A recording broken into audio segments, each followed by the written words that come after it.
With the introduction of the Guyver collab, only one character really stands out the most. That is Archanfel, the best character in this crossover due to his flexibility. If you don't know exactly what I'm talking about, let's go ahead and check him out and see how to build him.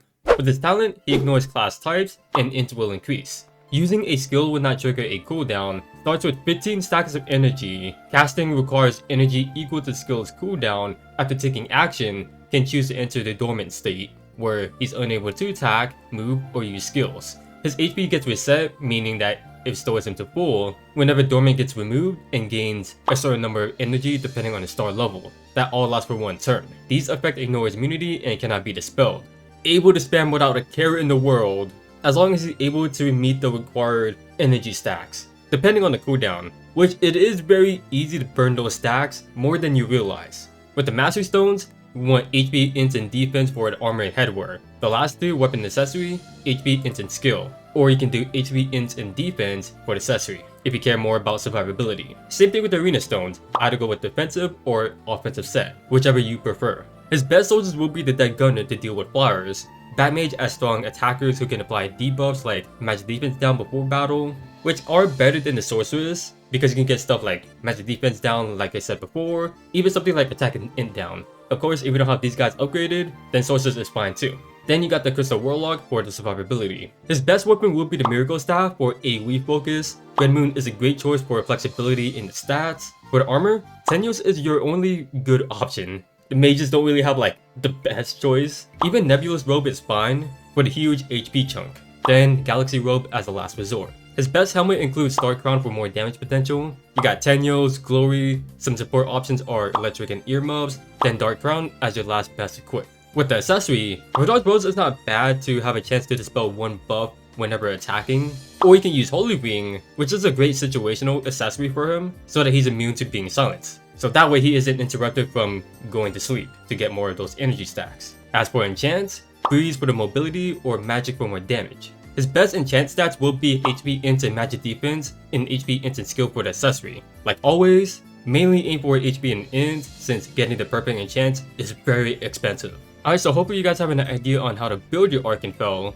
With that being said, let's go right on ahead to his first Awakening stage. Alright, so for this stage you're going to be up against Sho, Agito, and then Transcender. Alright, so with the skill sets, there are so many that you can choose from. You can go with the 1C, Dark Reaper to heal. You got his passive if you really need it for the damage mitigation. You got his act again, and then you got his revive. Just make sure that you always have at least 5 stacks. With the soldier choices, you can use Dead Gunners. You can do even more if you stand on the terrain to get the defense ignore. Poison Batmage and the sources are amazing. Poison Batmage, I argue that it's way better for the debuffs. Then Crystal Warlock if you really need the survivability, but just be warned that you're not going to be hitting as hard. Alright, so for Sho, it is really RNG. Yeah, if you get something like the mobility, it's going to be really hard to run away from. And if he gets the defense ignore, you're probably going to get one-shotted. So what I do is go to the left or right for the defense terrain if you really need it. Which for me, is just really hard to get away from because I got unlucky again, he got the extra range. And if he didn't get that, I'd probably be safe like right around here. And he should be able to attack from 2 blocks using his skills too. So at this point, I really have no choice but to attack Sho. I'm going to go with the one that lowers his attack, be able to counter attack too, which is another scary part. So yeah, that one, you're just gonna have to get really lucky. Attack first head on if you have to as well, so that he isn't getting as much upgrade. But it's also good to stay back as well if you need more energy stacks, because all the way back here, Agito will barely be able to catch up to you. And just be warned that Agito does have that 4 mobility and is able to attack from 2 blocks with one of his skills. So I'm just gonna go all the way to the left for the defense bonus. And really good positioning right here too. And I'm just gonna go ahead and lower his attack just in case. Didn't really need it because it's just one-shots. And if you are using the Poison Batmage or the Sorceress, you can do like a little cheese strat where you can go on the flying terrain where only Archanfel can go up to. And you're able to turnstile to get more energy stacks if you really need it. And it's at this position where Agito can't do anything. And he knows that, so he just stands still. If you think you can pull it off with the AoE, you're not going to be able to because he does have a 2-block attack like I said before. And then once you're ready, just go ahead and attack Agito.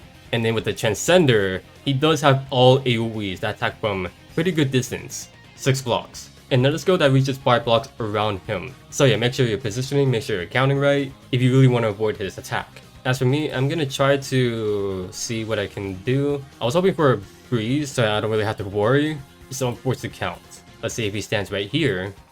So I'm gonna count 1, 2, 3, 4, 5. So I'm gonna go ahead and do it on the left side to make sure I want to position just right. Make sure I'm accurate with this. 1, 2, 3, 4, 5. But I also gotta remember his other AoE that reaches 6 blocks. 3, 4, 5, 6. So now I know he can't reach me right here. So I'm just gonna play his Archanfel right there. Hopefully with that we can reach him. And with the skill set, I really can't do that. If you have to act again, you can for sure reach him. But I can't. I can only do it with the AoE, and I did get the lucky breeze. So now I feel like I'm forced to engage and take the AoE damage. But since I can, I'm just gonna go ahead and AoE and do all I can right now. He does his AoE as expected, and I'm just gonna tank the hit. And then to be safe, Dark Reaver first. So yeah, if you're not prepared, you're gonna be forced to take the hit from Transcender. If you have to act again, you can for sure reach him. So yeah, Show, really RNG if you're trying to stall. Agito, not really as threatening. Transcender, if you're in the position like me, you're gonna be forced to take the AoE. And then hopefully right after that, you can improvise. And now onto his 3C. A 5-turn cooldown that reaches 3 blocks. The passive on it, at the start of every turn, for every 5 stacks of energy, his damage increases. This is an AoE skill that also teleports them, that applies to special terrain called Unstable Space, to the center of where the AoE was casted. The command that it has, enemies within 2 blocks have a 30% chance of being randomly teleported to an adjacent position 1 block from their location after taking action, and this terrain has a high priority. So have you seen what Liphanie's 3C? That's pretty much what this is, but like kind of reversed, because this one has more damage but RNG with it. More about crowd control than anything else, right? Alright, so if you guys are curious, this is what his 3C animation looks like. Alright, so anyone new, normally I don't do the second awakening stages, unless they are like really tough to do. The first awakening stage will always be harder than the second one, because you get other allies that you can use, and they'll be good enough to carry you. Archanfel has mass attack too to make them stronger as well. So take advantage of that, and you're good to go. Alright, so with that being said, let's go right on into his showcase. Alright, here we are. Let's take a look at his talent. He ignores class disadvantage, int increases, using a skill when I trigger a cooldown. He starts off with 15 stacks of energy, and casting requires energy equal to the skill's cooldown. After taking action, he can choose to enter the dormant state, where he's unable to attack, move, or use skills. His HP gets reset when it's removed, and gains a certain number of energy depending on your start level, that all lasts for 1 turn. These effect ignores immunity and cannot be dispelled. So whenever Archanfel uses a skill that has a cooldown, it will immediately get refreshed after doing so, right? And right after he does literally anything else, he's able to go to sleep. But let's not do that yet. So as you guys saw before, he had 7 energy, and now he got 3 because the skill that he used has a 4-turn cooldown. If we check his skills, it immediately got refreshed. And so whenever Archanfel does not have enough energy that equals to that skill's cooldown, he will not be able to use them. So the skill that he used earlier, since it has a 4-turn cooldown and Archanfel has 3 energy stacks left, he cannot use it and it gets blacked out. Like, I can click on it and it says I don't have enough resources to use the skill. Just be really careful of that, because it is very easy to burn his energy stacks depending on what skills that you bring with him. And the whole thing with the dormant thing, literally anything that he does, he will have the option to do so. Price of Salvation. Use it to enter a dormant state. So upon using it, he pretty much goes to sleep. And if we check the buffs he has, you can see his energy stack and the dormant buff. And so on the next turn, or if you're an at the again character, you are able to select an Archanfel and then just end his turn. And then he heals to full and gets more energy stacks. So instead of 15, he now has 25 stacks. And that is the only way for him to get those energy stacks. There is no any other way. And if you check out his unique skills, the passive, when attacked and being forced into battle, consumes 2 energy to take less damage and reflect damage. A very simplistic skill, a pretty niche one to say, right? And look at that, he barely just lived that. And now if we check his energy, instead of 15, now he has 13. Now the other skill that he has, this one also has a passive. When energy is at least 5, he basically can revive. And whenever he revives, he enters the dormant state. That happens only 1 time per battle. He gets a command where other allies within 2 blocks cannot be targeted by enemy skills beyond 3 blocks. Enemies moving onto this command range consumes 1 additional mobility. And so when he dies, he gets revived for 1% of his HP right there, you guys saw right there. Now he did heal an extra bit due to Leanna's 3C, but you guys saw how little that HP was at the start. So yeah, you can imagine how easily it is for him to get 2-tapped. And now if I were to actually use this, And now we check out the surrounding enemy. We see Jessica, she has to maneuver weirdly. Same thing goes with Leanna, L1 too, and even Sherry gets a little bit interrupted by it. And you can see the command effect taking place if you check out his buffs. Now heading off towards somewhere else. The Dragon Place is the only way that I can really show you guys the one other part of this skill. Cannot be targeted by enemy skills beyond 3 blocks. So standing here right at the edge of the dragon's range, and if we check out his skills, he has a single target one. And if we check out Archanfel, he has the buff, and you can see it on his teammates as well. And so by ending the turn, you can see that the dragon literally just did nothing. Was not able to use its single target skill because they were practically invisible. And the keyword on this command is beyond 3 blocks. It's not like any other skills was like 3 or higher. Very weird situational skill, I would say. Obviously meant for a very defensive kind of play. But if you're carrying the skill, you're probably mainly doing it for the revive than anything else, right? But you do want to check out his other skills that he can bring. Like this one, for example, the Scent. The passive on it, when triggering talent, whenever he chooses to enter the dormant state, he can teleport to the vicinity of another allied within 5 blocks and designates them as a proxy, where they guard for him within 3 blocks and ignores class type disadvantage for 2 turns. When using the skill, for each block between the target and self, an additional energy is consumed. After taking action, he cannot trigger the dormant state, and buffs on him do not go down. And the passive on the act again lets him literally do a hit or run. So he can attack, and then whenever he chooses dormant state, he can use it from where he's at, or he can teleport it to Leanna. He isn't able to teleport onto these cavalries because they're NPCs. So let's go ahead and click on Leanna. He's going to teleport next to her, and then gives her the proxy state. She guards and ignores class type disadvantage, and literally just guarding for all kinds of attack. Leanna fulfilling her support role, taking care of her teammate. Truly one of the best support characters in the game. The interesting thing about the proxy buff is that they are stackable. So if you check out Leanna, you can see that she did get an extra one. Which on first sight really did surprise me because I thought it would just like refresh the turn duration. Now this skill is pretty busted. It has a pretty far reach, right? And depending where he is from the target, you have to count the cooldown of the act again, which is 4, and how many blocks he is from the target that he chooses to teleport on. So Archanfel has 25 energy, right? And by using the skill, he'll have 21, and I'm gonna click on this cavalry right here, right? And so altogether, 4 plus 3 is 7, so 25 minus 7 is 18. And so he lost 7 energy altogether. And the crazy thing is that he can use this infinitely as long as he has those energy stacks. He can go again and again and again. Like, are you guys seeing this? And if you have something like Leanna's buff, where he can heal them and dispel stuff, this skill does not lower buff's duration. So you can imagine in a tough situation with Leanna's buff, Archanfel acts like a pseudo healer. And that is not all. He is able to teleport onto enemies, and he can keep on getting away with it. So right here you can see the range gets reduced to 2, well that's because of how many stacks that Archanfel has left. And this happens is because the further that he travels, the more energy that he uses. So at point blank, which is 1 block around him, he'll use the exact cooldown of said skill. At 5, he'll extend it to 1, which gives him 2 blocks around him. At 6 stacks, he'll reach 3 blocks around him. 7, 4, 8, 5, which is the max amount. So yeah, just be sure that you have at least 8 stacks if you want to maximize the Actigan's range. And you also want to make sure that you have enough energy to use one of his skills. Like let's say his single target one. It deals more damage to soldiers, before battle reduces attack and int for 2 turns, and isn't affected by melee damage reduction. So yeah, very simplistic.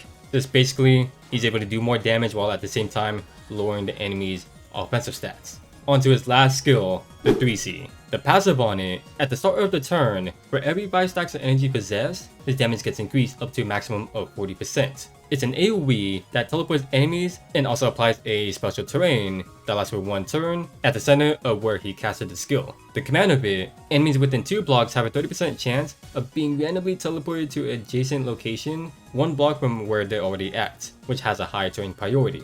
If you do check out his buff, you can see how much damage he's going to be doing, which you can already see at the start, which will always be 30%. And I do want to show you guys that it doesn't automatically change the damage increase right as soon as he meets the requirement, because having 20 stacks is what gives you the 40% increase. And it seems like at the start of the next round, that's where it actually changes. And it does have the trigger too. So if you guys look, he has 12 stacks of energy while having a 40% damage increase. And so if I go to the next turn, this is the part where you guys are going to have to look to see what's going on. So after the last enemy takes action, at the start of the next round, you can see that Archanfel does something. So spatial compression, and what that does is change the damage increase from his 3C passive. So now he lost a 40% increase into a 20% increase. So yeah, this thing reaches 3 blocks long that has a range span of 4. So let's see.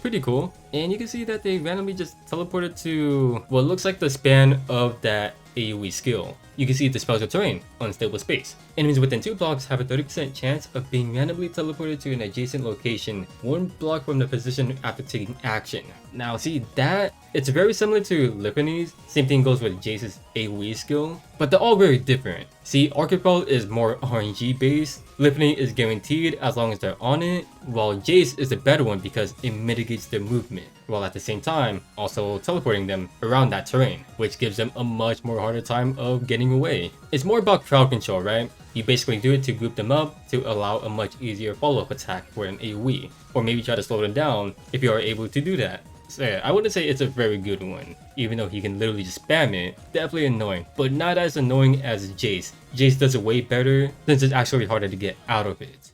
So overall, Archanfel is an interesting character. Very consistent at what he does, thanks to those energy stacks, very easy to get some of it too, and can actually get away with it. Especially since if you carry that at the Gen skill, the passive on it lets him teleport to, let's say, a tank. Then he sleeps and he's safe. He can surprisingly at the Gen on his enemies, even multiple times too, without any consequences. So you can imagine some interesting offensive plays. Not only that, he has an amazing set of skills. Like, I have no real gripes about this character at all. Probably one of the more consistent characters in the game. The only thing though is that you burn through his energies a lot, so just be mindful of that, and that's really all you gotta worry about. I mean, like, if anything, his skill set are good, but like very, I guess you could say, like generic for the most part, most of which are way too simple is the best way to put it, but it's not like a major con. Also, I do want to say that having this guy at least at 4 stars is good enough for him, because that way he regenerates 10 energy, which is good enough, really. There you guys have it. That was Archanfel's showcase. Quite amazing in both content due to being really consistent. In PvP though, just really watch out for his at the Gen, because the setup with his at the Gens, that'll make him really tricky to go up against. Like, it's one of his main selling point about his capability. But that's all I got for you guys. If you guys did enjoy this video, feel free to leave a like, subscribe, and see more, and feel free to let me know down in the comments how you guys feel about Archanfel, or if there was anything that I may have missed. So yeah, thanks for watching. Your fellow Z.